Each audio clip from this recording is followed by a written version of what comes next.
Salut! La dernière chose que je voulais discuter sur ce chapitre, cette unité, c'est le pourquoi du subjonctif.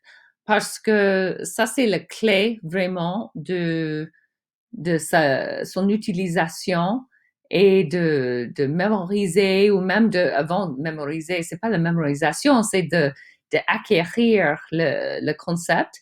Et regardez bien si vous voulez, si c'est un concept qui vous parle, que vous trouvez intéressant.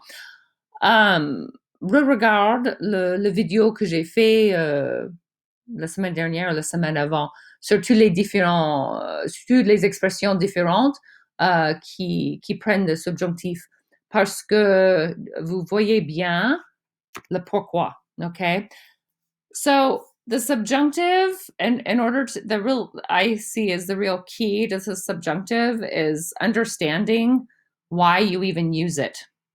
When do you use it?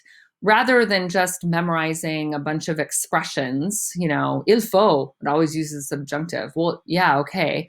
But il faut que, all these, il est nécessaire, je veux, je désire, etc. Think about what they mean. It's really about what they mean. And if you can kind of internalize that, then the subjunctive will come easier to you. I'm not saying that those forms and all those conjugations are gonna, just boom, come like that, but it makes it a lot easier if you even understand why you're doing it. Because you have to not only know, you have to know when to use the subjunctive, and having, meaning rather than just kind of empty memorization will help. So just keep in mind that any expressions related to necessity, obligation, wishes, anything that talks about, the will, the drive, the passion, je désire, je veux. En français, tout ça, c'est la volonté. So all of these kind of emotions and things and obligations and wishes, that is all the subjunctive. Okay. This is my personal take on it as a language learner, is that you will really start to recognize the subjunctive through literature, film, and French music. The form is so distinctive, you will just start to catch it, and you will be so jazzed when you do, that you're hearing it. When you can, number one, when you just start to kind of, differentiate between tenses, that's really exciting. And, breaking apart the words, but, really being able to hear the subjunctive and then understand why it was used, that's really fun too as a language learner. As one of our assignments, I'm going to share with you Pour que tu m'aimes encore, which is one of my favorite Celine Dion songs. I know I'm really dating myself there, but that's okay. It has wonderful examples of the subjunctive in it, as well as the future tense. Okay. C'est très beau, c'est très beau. So I have a little assignment on that.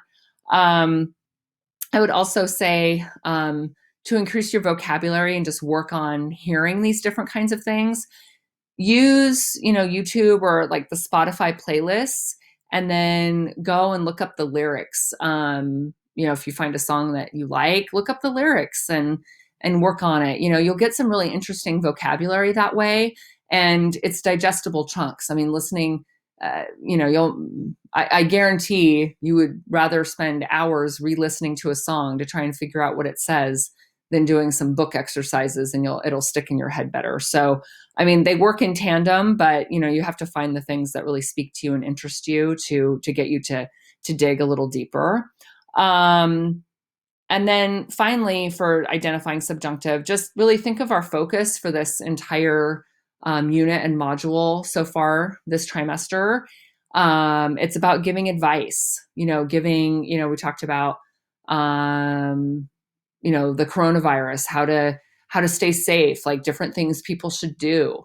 And, that people, advice, commands using the subjunctive. And now we're going to, talk about, things you have to do, like chores and that kind of thing. So think about all the different tasks we've done to help solidify what the subjunctive is and why you're using it. And then the form will come. Okay. You'll just start to recognize it and be able to practice it.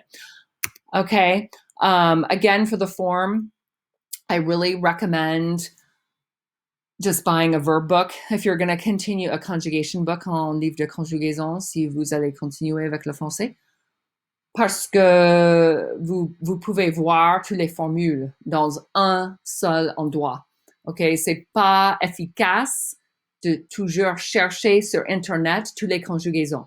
Okay? So if you're going to continue with French, make the commitment, spend the, large sum of probably $12 to buy this Becherel book. You will not regret it. It is money well spent. It's thin. It goes through the conjugations. You can see the patterns. It'll make your life a lot easier. This book is a little bit thicker. It has a lot more English in it. It gives a lot more translations. But if you're looking for something to kind of double as a dictionary, if you don't really have a very good French dictionary, this might be a good one for you. You can get an English language version of this, and that it has an index in the back that lists all the French verbs and then their English definition, but it's not a two-way dictionary. You can't look up how to say, how do I say to drink? You can't look it up that way. You have to look it up by the French way. This one has a better dictionary in back.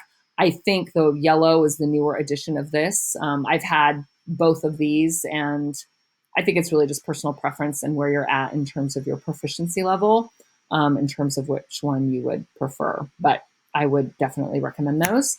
So just to quickly review, as we're winding on termine le subjonctif. Okay, so we focused on the expression il faut plus infinitive, and il ne faut pas to talk about general obligation, necessity, to talk about what one should and should not do. We briefly touched on the idea of pour plus infinitive to talk about purpose. Pour étudier, je vais acheter un livre, whatever. And then we started moving into being little bossy pants and telling other people what to do. And that brought on having to learn the subjunctive form.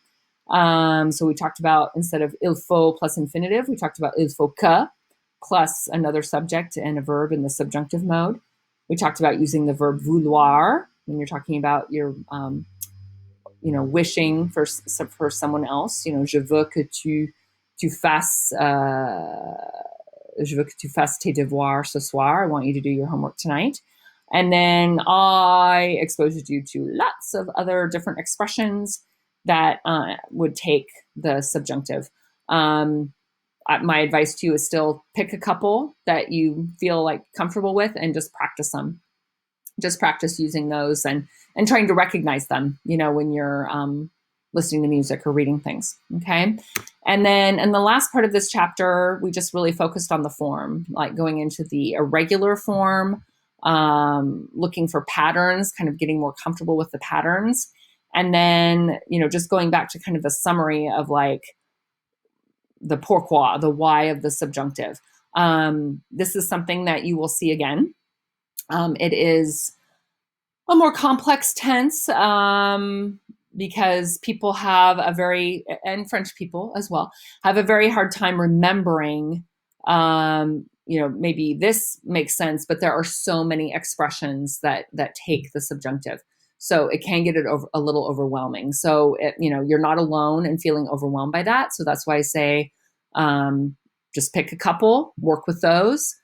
If you're not yet comfortable with using the subjunctive form, then just use the impersonal ones. Il faut étudier.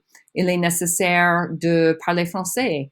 Just use those, and then you'll get more and more comfortable. And then pretty soon, you'll probably feel brave that you're trying to use the subjunctive, but you'll pick ER verbs so you don't have to worry about making a mistake with the conjugation. And then you'll start using the kind of survival irregular verbs because you hear those all the time. And then before you know it, one will just pop out of your mouth. So it takes time, and I think eventually we'll get there. All right. So merci et bonne chance et bon courage avec tous les devoirs pour terminer ce module. Au revoir.